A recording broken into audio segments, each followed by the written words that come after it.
J'espère que ça va chez vous. J'espère que ça va. Je suis encore Raphaël Chimanga. Aujourd'hui, je vais seulement vous parler d'un cas d'élément très important. Je suis un enseignant de l'école primaire. J'enseigne à l'école primaire Bolombodi. Je suis un enseignant de l'école. J'étais encore un enseignant de l'école primaire d'Angélé. Pour ce moment, je suis au niveau de Bolombodi où je travaille. J'avais voulu quand même expliquer les enfants seulement sur la science zoologie.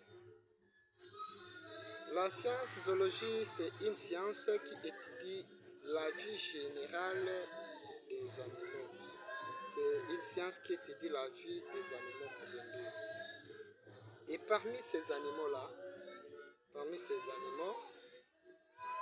il existe des animaux que Dieu lui-même a créés selon leur endroit propre, leur milieu naturel. Là-bas, nous trouvons des sortes d'animaux selon leur milieu naturel. Parmi ces animaux, nous avons les animaux sauvages et les animaux domestiques. Les animaux sauvages sont des animaux qui vivent dans la forêt ou en brousse.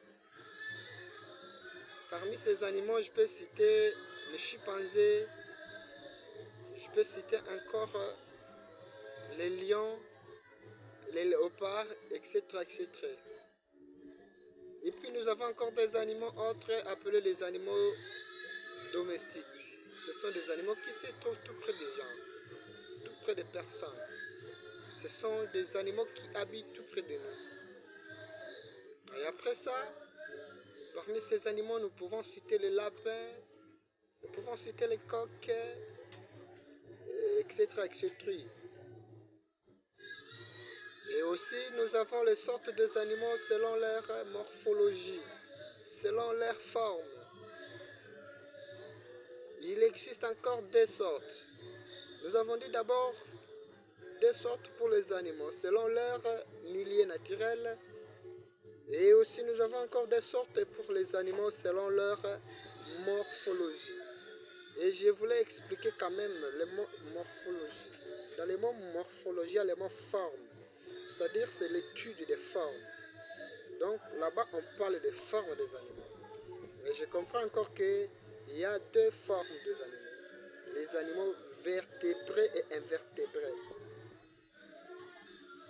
Les animaux vertébrés sont des animaux qui ont une colonne vertébrale. Ce sont des animaux qui ont une colonne vertébrale et du sang rouge. Ce sont des animaux vertébrés. Et aussi nous avons les animaux invertébrés. Les animaux invertébrés sont des animaux qui n'ont pas de colonne, qui n'ont pas une colonne vertébrale et du sang rouge. Parmi ces animaux, on peut citer le ver de terre. C'est un animal invertébré. Et après ça, nous avons une différence, une très grande différence entre les animaux vertébrés et les animaux invertébrés. La différence qui existe entre les animaux vertébrés et les animaux invertébrés, les animaux vertébrés et invertébrés, c'est quoi? C'est l'absence de squelette. L'absence de squelette et du sang rouge.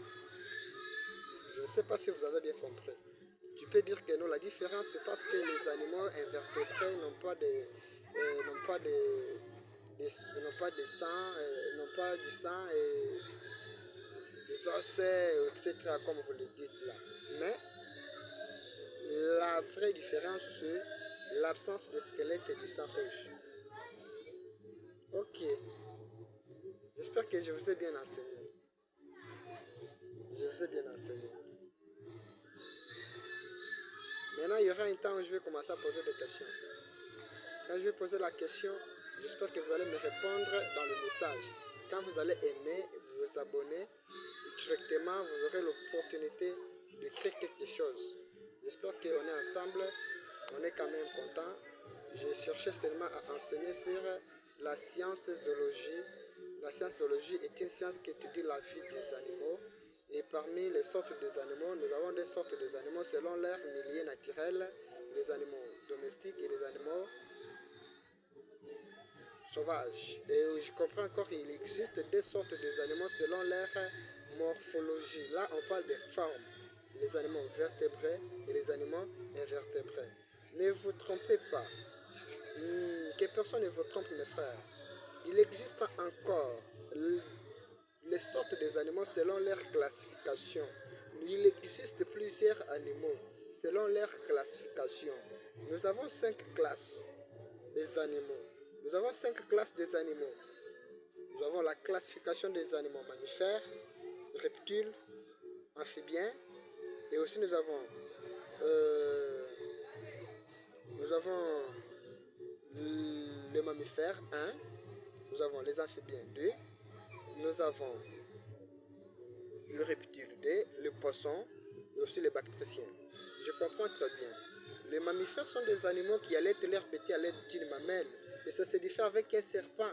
Et c'est pourquoi on a reclassé encore chaque animal ou chaque animal selon leur chaque groupe des animaux selon leur classification. Classification des animaux mammifères, les chiens, les chiens, la chèvre, les lapins, etc. Et aussi, je n'ai pas beaucoup commenté. Quand tu vas t'abonner, nous allons quand même commencer à discuter bien là. Et je vais vous donner même la géographie, histoire. Et nous avons même parlé de l'histoire de Pithecanthrope et autres. Mais je ne suis pas là-bas. Aujourd'hui, c'était la science. Je vous remercie pour votre quand même patience.